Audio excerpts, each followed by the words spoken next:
I'm Jason Cregier, and this is WNIJ Spotlight, and joining me is Jan Coots, Board Director over at Stagecoach Players, and Gloria Denizen, their super producer over at Stagecoach. And you guys have a couple of shows coming up here. What can we expect? First, what's on the docket? I know there's a show coming up pretty frequently, and I'm guessing it has something to do with the shirts here. Okay. Jan is the director, so I'm going to let her talk about this one. Okay, well, we have Beauty and the Beast coming up in 3 weeks from today. We open, and so no pressure at all. It will be at the Egyptian Theater because it can accommodate more people, and we're hoping, well, first of all, it's Beauty and the Beast, which is a blockbuster for Disney. And so we are doing that at the Egyptian Theater so we can accommodate more people. We open the 29th of February, leap year. And then we run March 1, 2, and 3. So we have Thursday, Friday, Saturday, and Sunday performances. We will have 2 matinees, Saturday and Sunday. And right now our matinees are selling very well, so we're very pleased with that. We have a school matinee on Friday morning at 9:30 that is already sold out. So Wow. That's awesome. Yeah, lots of kids. It will be awesome to fill that entire Egyptian Theater with kids. Oh, I bet. Well, Gloria is a producer for the show. You have your shows, obviously, at Stagecoach. What kind of great things and other hinky things do you run into putting on a show at a venue as big as the Egyptian? Well, the Egyptian, we get to take advantage of their, traditional space. Ours is what we call a found space, where we made it into a theater because it was originally built as a moose lodge, and this was their party area where our stage is. This is where they had their weddings and stuff like that. And so we made it into a stage. This is a real stage, which is very exciting. We get a fly space, we get fancy lights, we get all kinds of stuff. But we have to move everything over there, and there isn't any storage room. So those are some of the hinky things. And everybody has to get dressed in their dressing rooms downstairs, which is limited space. And there's really only one entrance on the one side, on the stage right side, and that one is what we call the scary stairs. It's kind of like a ladder, and so if you're in a long dress like you're probably going to be in Beauty and the Beast, you really have to take a little more care.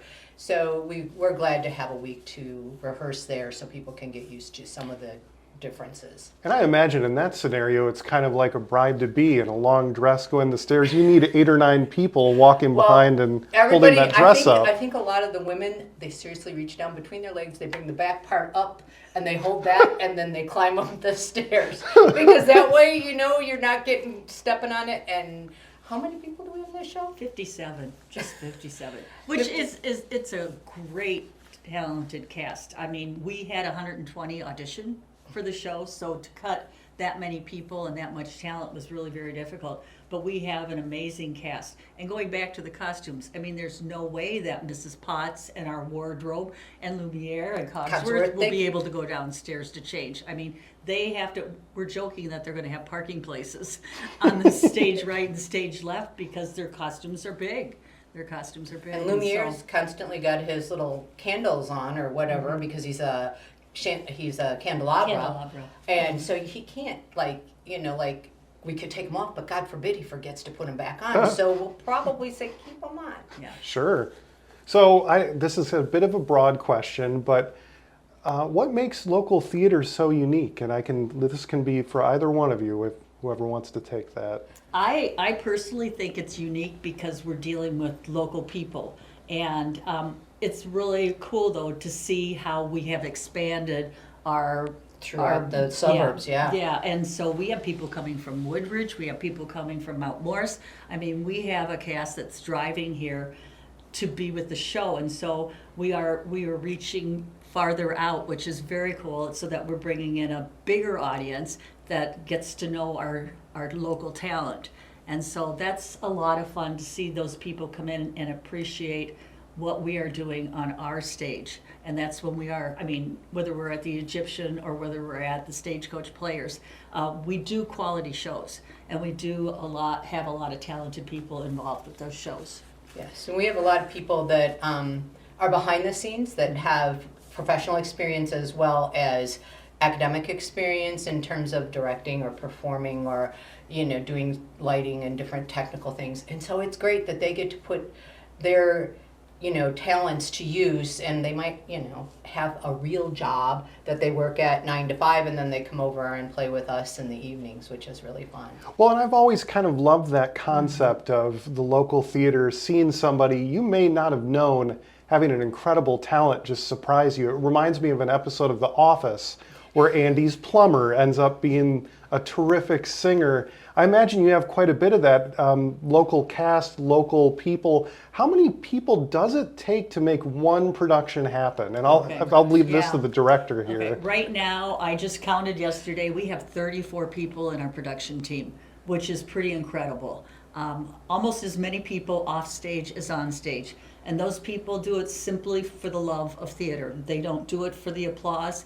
They don't do it for the curtain calls. They don't do it for the bows. They do it because they love theater and they love seeing what we can put together when we work as a team. And I have the best team. So what have been some of your favorite productions to work with over the years, producer extraordinaire? Well, it depends on Which hat she's going to put on. because I've worn several different hats.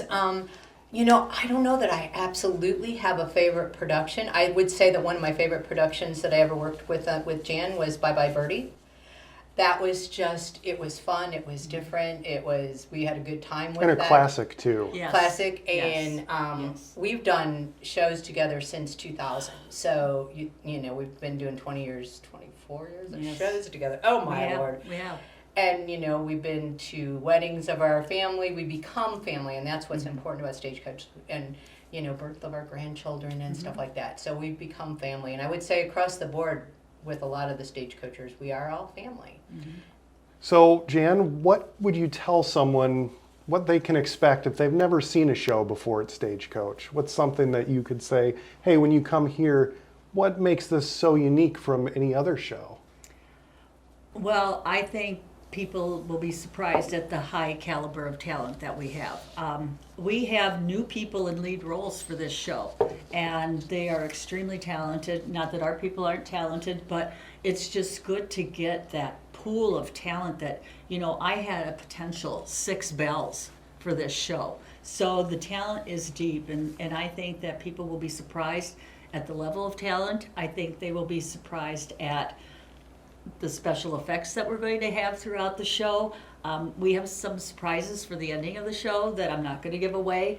This show has Be Our Guest in it, and that is 7 minutes long. 7 minutes of choreography. Yes. Oh, our wow. choreographers have outdone themselves. It's just Amazing. movement.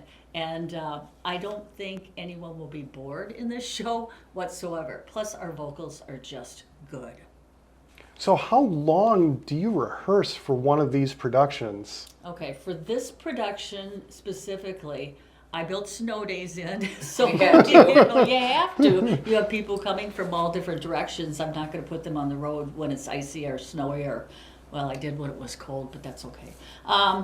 We rehearsed for 9/10 weeks because I built in a few extra days for the snow days.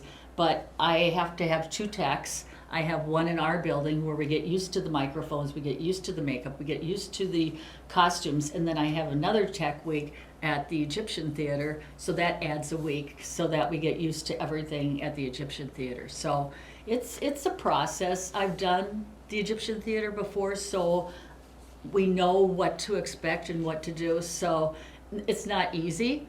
Moving everything into that space and having volunteers come in and hang everything that's going to fly and just Take down the pit. Yeah, just take down the pit and just get everything in there is a process. And we don't move in till Sunday. And we move in Sunday and we will do a walkthrough Sunday evening, and then we have Monday, Tuesday, Wednesday to get it right. So it happens fast, and it has to be Yes. precise. The show, I told them last night, I said, we have to take a finished show into that theater on that Sunday. So our show needs to be ready to go by the time we move in. I mean, there's no time for us to rehearse. It's time for us to just get everything fit into their space. It seems like acting surgeons, basically. Yes. It has to be so precise to the T to make Yes. something seem incredible. Yes. Well, and one of the things you said the other night was there are no do-overs in theater as opposed to television or something else where you can take in redo it. You can't redo this. Once you get up there and you start singing, if you get the words wrong, you gotta just keep going because there's no do-overs, and that's what's really important. And I think the audience, should know that these people are coming out there and they're going to get a live, new performance every performance they're there. Well, there's something very organic from it that you can't Right. get anywhere else with movie, television, even what we do in radio. I don't know how many times I'll be cutting something and go, oh, I can redo it. Yeah. You don't have that No. out on a live stage in front of everybody. Right, and I have to tell them, there will be things that will go wrong. Hey, we'll live with it. You just keep moving on. Don't let anybody else know that you screwed up or that something went wrong, and we'll be fine. And I've had people apologize to me after a show's over. Oh, I'm sorry I forgot that lyric. Oh, I'm sorry I forgot that entrance. You know what? Live theater, it's going to happen. We need to know that. We'll live with it and we'll move on. So it is what it is. And so we have to just be patient with ourselves and kind to ourselves. Oh, yeah. Yeah. Great advice for anything you do in life. Exactly. So, Gloria, how many productions are on the slate for this year? I saw the website and I went, that's a lot. We do it traditionally, and we're a very busy community theater. Most community theaters do not do 8 productions a year. That's a lot. I mean, the majority of them do 4 to 5 if they're going to do a lot. A lot of them do 3 a year. And we're very lucky we have our own space. So we have auditions coming up the weekend of the 18th, and we're going to do those at First Lutheran. And best go to our website at stagecoachplayers.com, and that information is there as to the times and that. But we are auditioning for One Flew Over the Cuckoo's Nest, Steel Magnolias, and Cabaret. Mm-hmm. And this is a trial year for us. We're going to break up the auditions. Usually we do like 6 shows at a time. But we found that the people in October generally have problems because they're committing to something in October and then all of a sudden maybe they have a new job or they have something else. So this way, hopefully people will be able to commit a little more realistically to the rehearsal times. Oh, definitely. We have a blockbuster season coming up. We do. Then on the second half, we have Rent, what else? Blithe Spirit, The Foreigner, and then we have our Christmas Cabaret. And we're forgetting something. Maybe not. Okay. Foreigner, We'll move on. Spirit. No, we're good. We're good. Okay. And the Christmas Cabaret. But it is a blockbuster season, and so we're hoping to fill those seats this year. It's been slow coming back from the pandemic, which is understandable, but people are coming to the theater, and so we want to see people at our straight shows as well as our musicals, and we want to see people enjoying all of the shows and buying season tickets, and we have great season ticket opportunities that Gloria can tell you about. Yeah. So we really just want to get people back into the theater. Oh, yeah. Well, and this is just an opportunity for people to get out. It's a great date night. It's a great girls' night out. A lot of different things like that. And we have several different season tickets. We have a fixed date season ticket where you come the same show, every Friday if that's what you want to come for the performances, or you get a flex ticket like Jan and I have, and we come when we're available. And they are really cheap. It's $110 for that flex ticket, and you get 8 shows. That is cheap.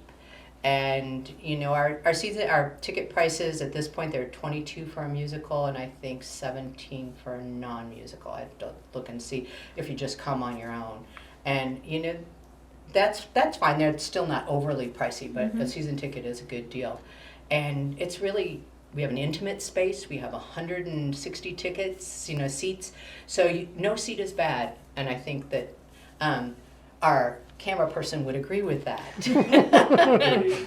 And it's really fun to come to our shows and be involved and that's one of the things that's really fun is the audience. You're involved because they're real people, and then when you're on stage, you're involved because the audience is real and you can feel the energy from them. And I'm really excited for the kids' performance because I can't wait to hear, because kids will react normally and they'll go, oh, did you see that? Yes. Oh, Belle, she's so pretty, it's the beast, so. Yeah. Well, not to backtrack too much, but I just, light bulb went off in my head. When you're scouting talent for a show like this, do you get trained actors? Is it people that haven't done a production before? Because something like One Flew Over the Cuckoo's Nest is very nuanced work. There's a lot of depth in these characters. The writing on that film was incredible. How do you find people to fill these roles? Well, we do have a lot of trained actors, and a lot of the people that are in all of our shows have had some training one way or the other or experience. And some people are just darn lucky and have a natural talent. Right. With One Flew Over the Cuckoo's Nest, a lot of the gentlemen in the area are interested in that because, those are bucket list roles. But we have several that are interested in a lot of the roles there. I can't wait to see what's going to happen. Mm-hmm. We're more concerned about casting. There's a couple of young nurses in there. We're hoping that we get a couple of young ladies that could be the couple of young nurses that are in there. So for any event info, tickets, where can anyone find all of that? At www.stagecoachplayers.com. And also our Facebook page is updated regularly, and you can go through our posts. And that is just, I believe, Stagecoach Players for the Facebook page. So. Alrighty. And right now for tickets for Beauty and the Beast, you have to go to the Egyptian Theater website in order to purchase those. Great. Well, Jan, Gloria, thanks for joining us. Welcome. And for more info on these productions and Stagecoach, you can also find that at WNIJ's community calendar at WNIJ.org. I'm Jason Cregier, and this is WNIJ's Spotlight.